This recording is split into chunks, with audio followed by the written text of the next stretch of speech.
Welcome back guys to my YouTube channel. It's your boy called Forex, never red ever blue. On today's video is going to be a continuation part from our previous video, which was beginner's guide to FX part 1.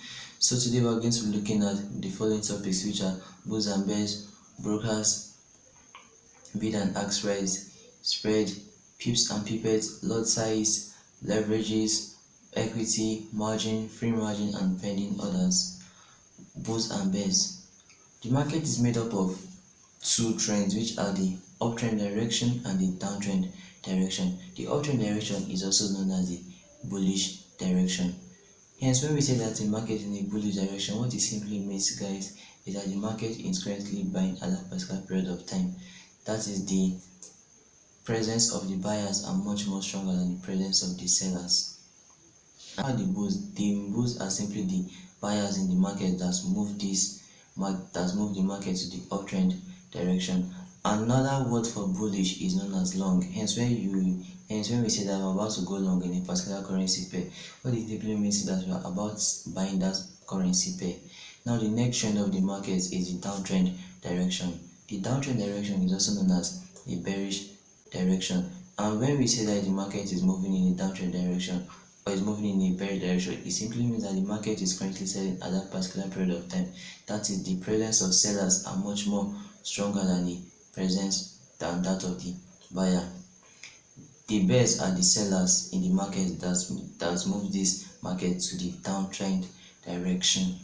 Another word for bearish, we can also classify another word for bearish as shorts. Hence, when we see that we're about to go short in particular currency pair, what it simply means is, guys, is that we're about selling that particular currency pair. Now, when the market is neither trending up or down, that is, the market is ranging in a particular period of time, hence we call such market a ranging market. That is, neither the buyers or seller have any upper hand against the other. That market is what we call a ranging market. And as that, it is always advisable that we stay away from ranging markets, because the main logo or slogan of a trader is to always stick to the trend. The trend is your friend. Wherever the trend is going, go with flow with it. If the market is buying, you should buy with it. If it's selling, you should sell with it. And another name for a ranging market is also known as consolidation. Now moving on to the next topic, which is brokers or brokerage companies. Who are brokers or brokerage companies? Brokerage companies, these are financial companies that provide traders with a platform to be able to participate in the financial world. You can also say that they act as middlemen between the traders and the financial world. They provide us with the opportunity to be able to participate and buy and sell different currency pairs, stocks, shares, indices, cryptos, crude oil, etc. That is, it is by these brokers that we are able to buy and sell all these different markets that you have out there.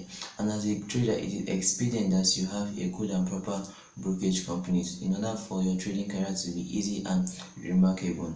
That is why we then move on to the next subtopic, which it says criteria for selecting a good and proper brokerage company. And the first criteria is regulation and security. Then the second one is transaction cost.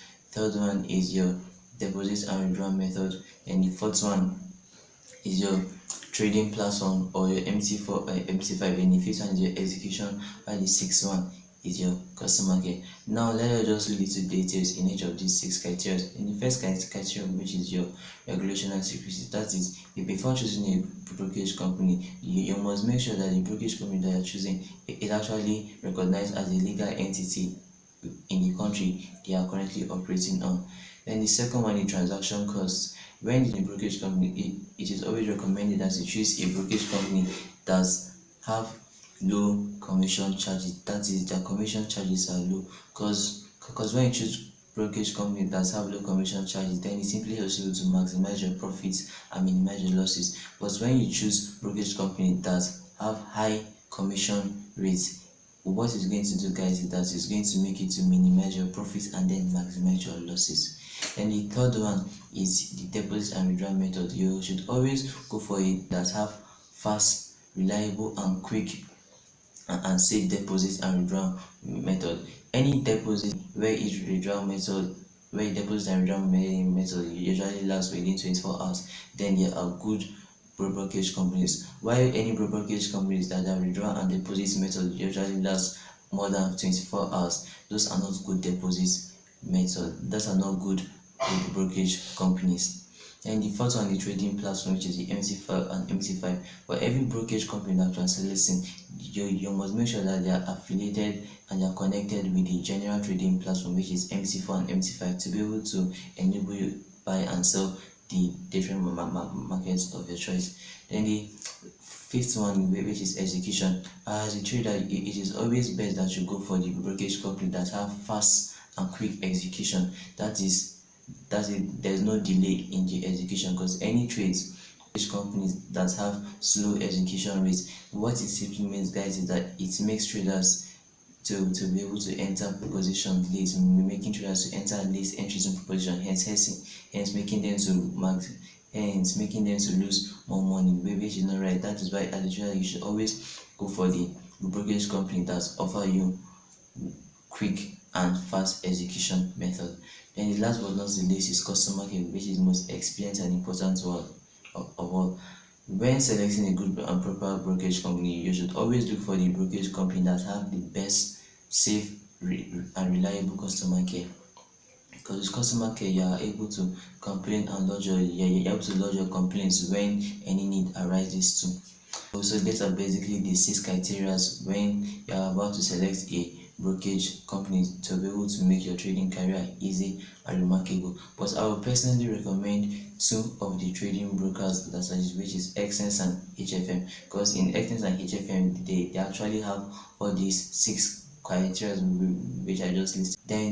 Then among the 6 criteria, remember that I said that it is customer care that is the most important of them all.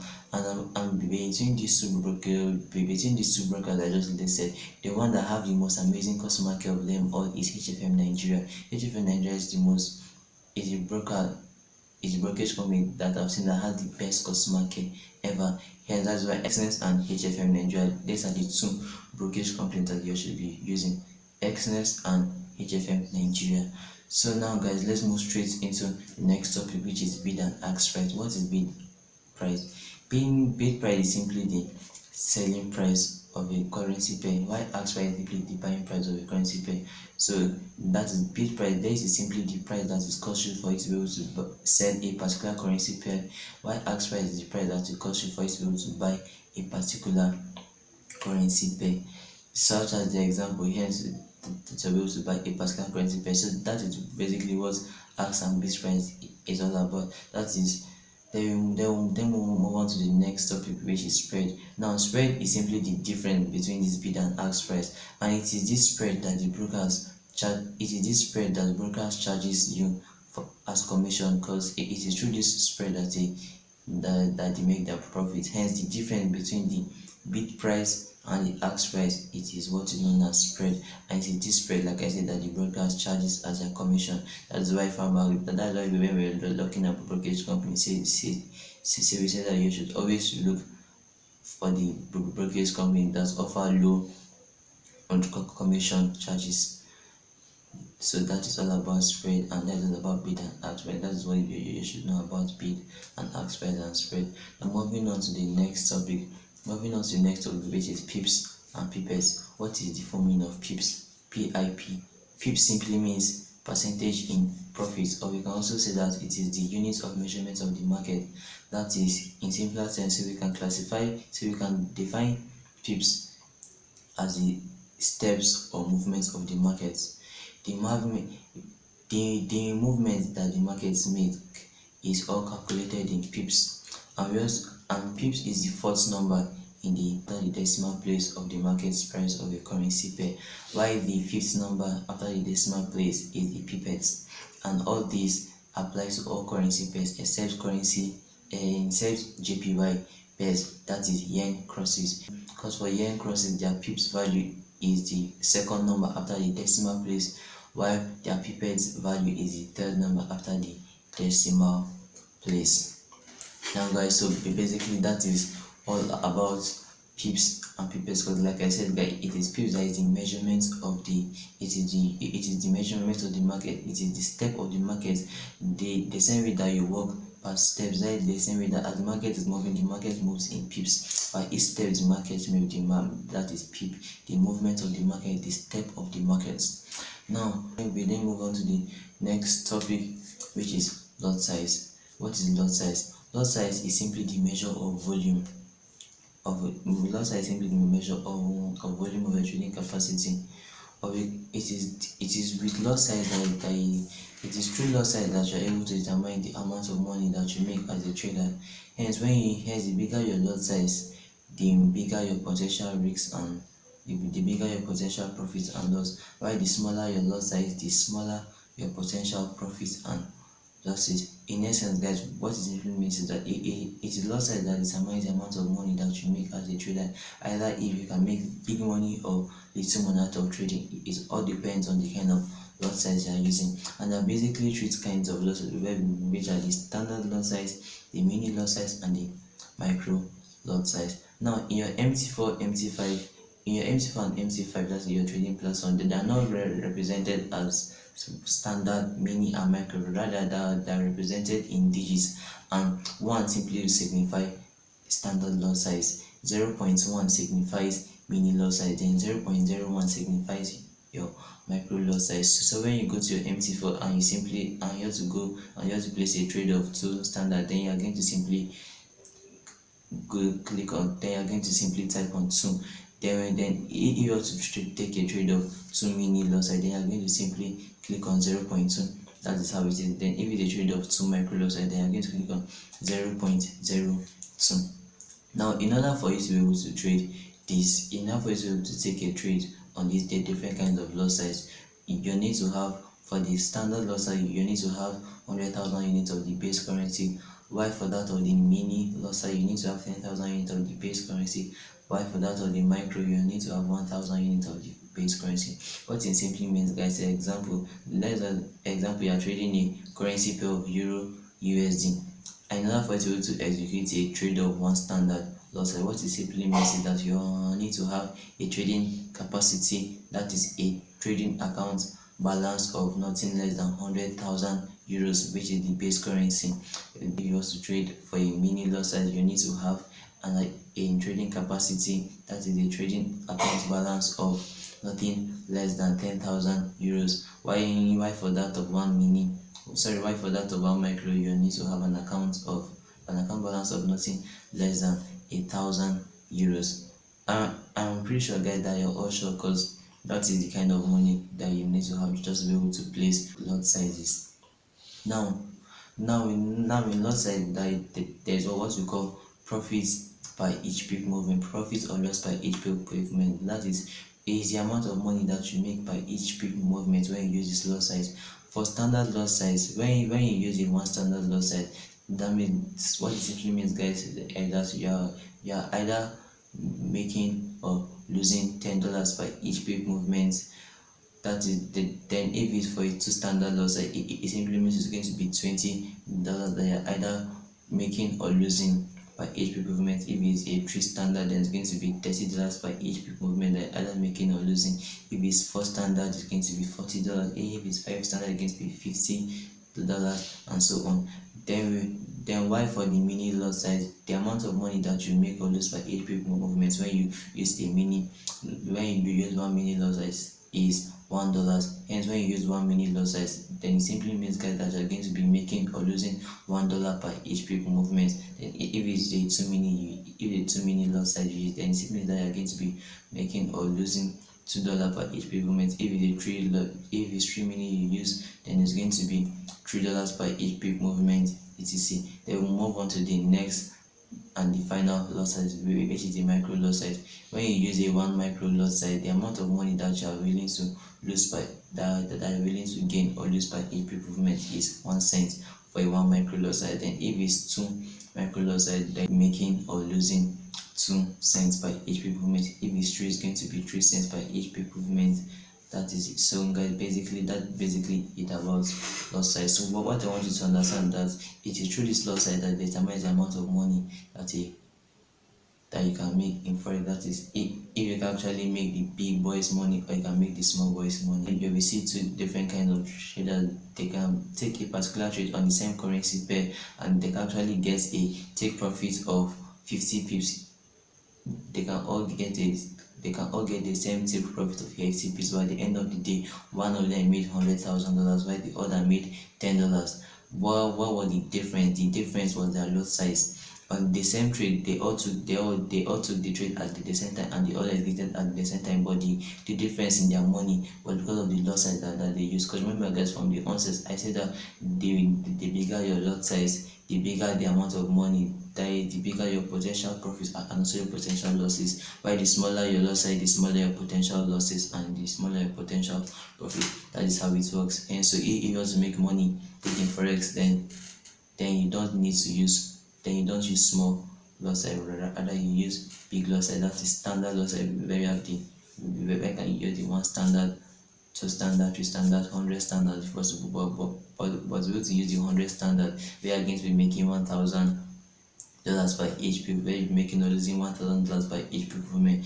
Those are really those are the kind of losses that the big boys, that the main real G's, like the likes of Jeffrey Benson, Harvey Forex, Dapo Willis, Kojo Forex, and so on. Those are the kinds of the lot size that's why I say you see them cashing out big time in FX. But at the end of the day, there was also once in a time upon their life where they were using a micro lot size, and they then graduated to a mini, and they then finally graduated to a standard lot size. So that basically is about lot size. Then move on to the next topic, which is leverage.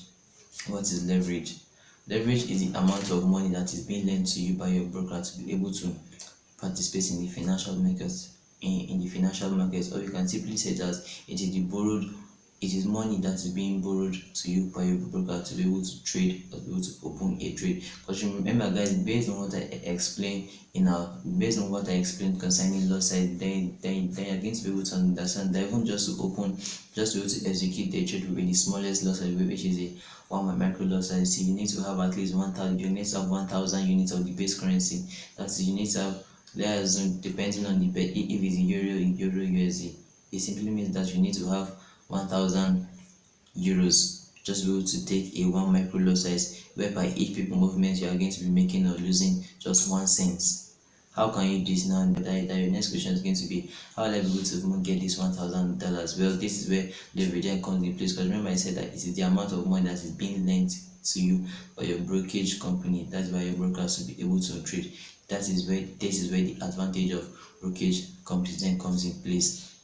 Now, but this leverage are usually in ratios. We have 1:5, we become 1:1, 1:1, 1:5, 1:10, 1:100, 1:50, 1:150, 1:200, 1:1000, 1:2000, etc. 1 is unlimited. What it simply means is that let's assume that you're using a leverage of 1:100, means that $1 of your actual capital is equivalent to you having $100 trading capacity. Then if it's $2 of your trading capital, is equivalent to you having $200 trading capacity. If it's $3, is equivalent to you having $300 trading capacity. So let's say for instance, your as a trader has $200 account balance, and then you use a leverage of 1:100. What it simply means is that though his actual account balance is actually $200, but the trading capacity that he have is actually $20,000. That is, he has the trading capacity of $20,000. That's why you are going to then be able to see that he's able to place trade of not just micro lot size, but he's also able to take trades of mini lot size. Because remember, to be able to place a mini lot size, you need to have 10,000 units. That's the 10,000 unit of the base currency. Based on, and the trader currently has 20,000 the unit of the base currency. That is how leverage comes into place. Then let's then look at another kind of leverage. Then let's then look at if that same trader then decides to change his leverage to a leverage of 1:1,000.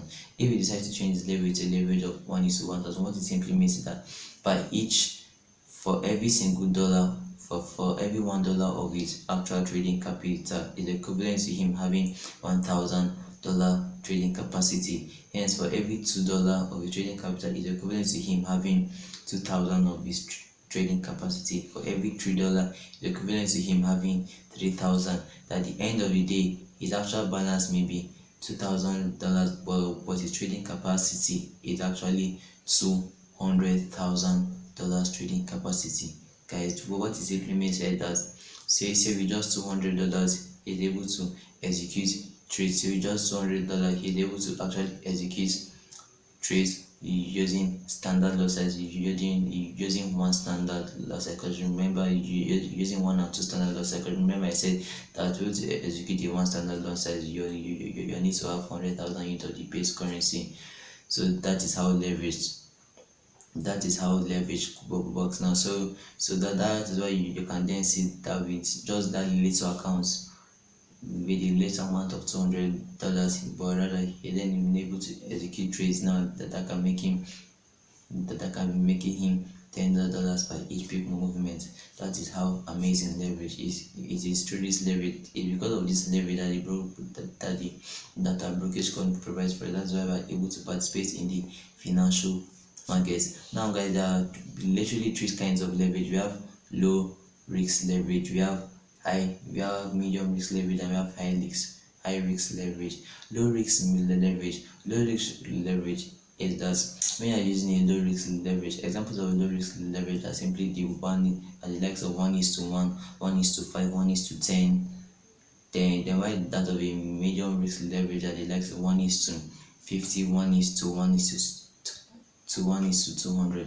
Then the likes of high risk leverage at the likes of 1:1000, one is the likes of 2000, etc. And even so, and it's so funny, guys, because some brokers actually offers some leverage of 1:unlimited, guys. Now, but as a trader, it is not good, because when you are as a trader, it's always advisable for you to trade because conservative as a trader, to be able to prolong your trading capital.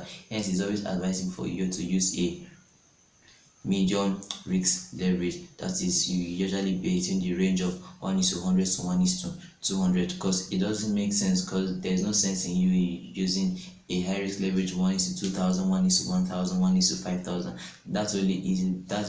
It's only advisable when you're deciding to flip an account, a particular account. I remember guys, that you flip accounts, so you with money that you're willing to lose. But when you are trading, following your proper risk management, it's always advisable for you to use a low risk, medium leverage risk. Why? Because it reduces your because it does not open your account to a lot of exposure. But whereas for a high risk account, whereas for high risk leverage, it actually opens your account to high risk of exposure. So, guys, that is basically it about leverages now. And one thing that you should also come to understand is that leverage is now the leverage that is the amount of the leverage that is provided for us in this ratio in percentage is actually 99%. What it simply means is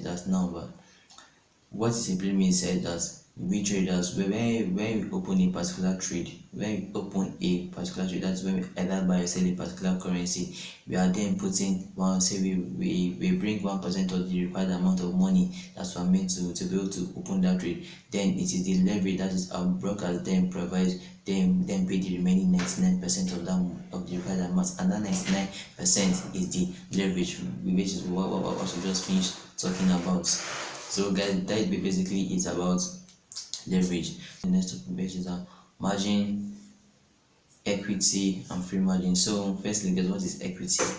Equity is simply the summation or the addition of your current balance together with the current profit or loss that you are currently making in a trade. And this equity is only shows when you are currently in a trade. What it simply means is that when you place a trade, then the equity, then you're going to see in your trading platform where the right equity, then equity is simply the combination of your current available balance together with either the profit or loss that you're currently making. For instance, now a trader that has a trading capital of $200, then decides to enter a trade and is currently running in profit of $50. Then his current equity is going to be $250. But if it's currently running to a if it's currently running to a loss of $50, then its current equity is going to be $150. That is it, guys. So equity is simply the summation of what your current trading balance together with the profit or loss that you are currently making on the trade on the particular trade. That is why I said that equity can only show you your trading platform only when you are currently in a trade. If you are not in a trade, you won't see equity there. Then we move on to the next one, which is margin. What is margin? Remember, I said that margin is the 1% of the money that you put down to be able to open or initiate a trade. Because remember, I said that when we're explaining leverage, when we said that the leverage is the 99% of the money that the brokers bring out, put down, then you bring the remaining 1%. That 1% that you put to be able to open a trade is what we then known. It is what is then known as the margin. It is that 1% that is margin. That is why I see that brokerage company, they have some reason it then provides for the opportunity to be able to participate in this forex markets. Because you just imagine that there's no brokerage companies, but how we can trade financial market? Because remember, guys, the market is literally made for the rich. Enough ways to trade the financial market, you have to be wealthy. But with the essence, but with the aid of these brokerage companies, now they have then helped us to reduce the gap. And to me, that is why from a definition of brokerage companies, we say that they act as the middleman between we traders and the financial world. So back to margin. That is basically margin, guys. Margin is that 1% of your own real capital that you put down in order to be able to execute a trade. Though, guys, one thing you should know is that when you the 1% of your real capital, that doesn't mean that it is just the requirements. Because remember, guys, you need to have 100 out of the 100% of the capital of the required amount of capital you need to have enough for you to place a particular lot size. Then your brokerage company then helps you to pay the 99%, which is your leverage. Then you pay the 1%, and like I said, that 1% is your margin. But that doesn't mean that 1% has automatically go. It simply means that either you need to have that 1% in your capital in your current account balance just to be able to enter that particular lot size proposition that you use. Then when the trade is over in the market, then your 1% is going to then be refunded back to you automatically by the market. That is how it works. So you shouldn't then be sent out with this 1%, and the 1% is something that after executing the trade then it's going to disappear. No, guys, it is something like a prerequisite. It is a requirement that you need for it to be able to show the financial world that okay, I'm capable of handling this kind of I'm capable of handling this kind of loss size that I'm about to use. That is it. And so that's why we say that margin is the 1% of your trading capital that you put down. Then moving on to the last and final, which is free margin. Free margin is the money that you have left to be able to place other trade after the 1% has been removed. What it simply means is that free margin is simply the 99% of your real trading capital you have left after the 1%, that is the margin, has already been removed from the trade. So say for example, peradventure you have a trading capital of 200, you have a trading capital of $200, and then you decide to take a particular trade, or they decide to take a 1 minute lot size. Then let's say take one minute lot size, then the required amount of money, that is your margin, is then $20. Then your free margin is not going to be remaining $180. That is the remaining 99% of your trading capital that you have left to be able to place other trades. I remember that I said when trade is over, then the $20 is going to then come back to you. So like I said, guys, so that basically now free margin is 99%. That is the remainder of the capital that you have left to be able to open other position. So guys, that's basically it about equity, margin, and free margin. Now we then move on to the last and final talk of today, which is pending orders. Now in the market we have basically 6 major types of pending orders, which are the stop loss order, take profit order, buy limits, sell limits, buy stop, and the sell stop. Let's first look at the first order, which is the stop loss order. What is stop loss order? Stop loss order is the order that you set in the market, telling your brokerage company to automatically close you out of the trade in order for you to avoid you to incur more losses. That is with the aid of this stop loss order, that is how we're able to control the amount of money that we're willing to risk in forex. That is why I said from our previous video, I said there is a forex is a business where you're able to determine your own risks, right? And it's through this stop loss that we're able to determine our risks. So for every trade that you're about to take, then you set this particular, then you set a stop loss order that is it you are giving you. What simply means that you are giving your broker an instruction that okay, if market gets to this particular point, that means I accept that I'm wrong, then I want you to then close out of this trade for me so that I will not lose any money for that, even though I'm around or not even. As far as you have already set that order, then your brokerage company is going to automatically close you out of that trade, and hence you won't be able to lose more. And you will not be able to lose much more than you are required to lose. That's stop loss order. Then we then move to the next one, which is your take profits order. Take profits order. This is the order that you set in the market, tell your brokerage company to automatically take you out of the trade, that is to automatically close you out from a particular trade with the profit that has already been made. That is when entering a particular trade. Then after setting your stop loss, then you set your take profits. And when setting your take profits order, what you're simply telling your brokerage company is that when markets get to this particular point where I'm expecting to get, I want you to automatically close me, and that means I'm okay with the profit I have made. I want you to close me with this profit, hence my trade is no longer going to be running again. I will just be enough. That's it. You will just close with the current profit that you have gotten. That is take profit order, guys. So one thing that you should know about one of the differences between stop loss order and take profit order is that in stop loss order, you always see you're closed out with a loss. Yes, you're closing out of the trade with a loss. While for take profit order, you're closing out with a profit. And when executing a trade, it is a prerequisite, it is a compulsory, it is a must and a mandatory thing that you always set your stop loss to avoid blown accounts or to avoid over risking. Then you can either set your take profits, or you can try not to set your take profits, or that it depends on if you want to. If you're a type of trader that you usually watch it straight to the end, then you can decide not to set your take profits order to be able to close out, just to be able to maximize enough profits. Because there's some cases where you may set a take profits order, market is going to then get to that price and then close out of that trade, and it's going to continue going to your direction. And that's why some traders usually don't like setting take profit. They would rather just watch that trade to be able to maximize the profits when market makes it available to them. So that's basically it about stop loss order and take profits order. Now we move to the next order, that is the third order, which is buy limit. Buy limit, this is the order that is set. Buy limit is the order that is set below market's current price, and telling your brokerage company to automatically enter a buy position for you when price gets there, because you believe that when price gets to that point, it's going to then continue up from that point. That is the buy limit. It is the order that is set below market's current price, and you're then telling your brokerage company that when price gets there, it should automatically enter a buy position for you, because you believe that when it gets there, it's going to move up. It is going to start moving up to the upper direction, because it's going to go long. Then we move to the next one. Sell limit is literally the opposite of buy limit. Sell limit, this is the order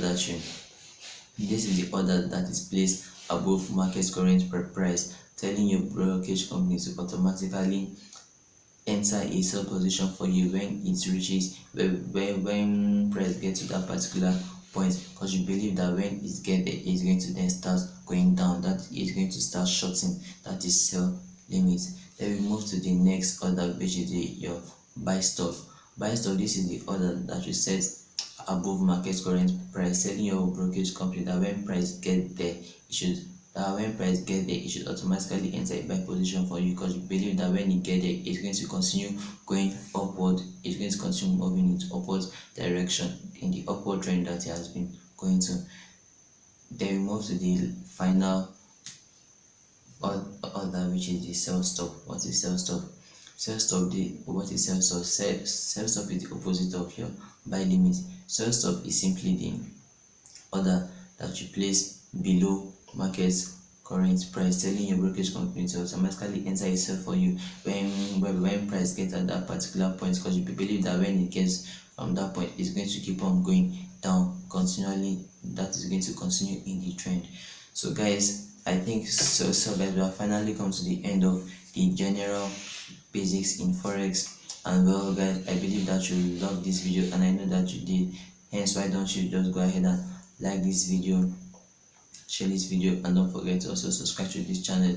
Believe me guys, there's more of this educational content is going to be coming more on this channel. Hence, if you want to learn forex, this is the channel for you.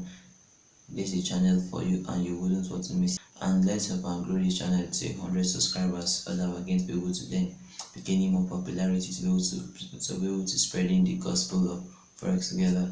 Thank you for watching guys. See you in the next video to come. God bless you.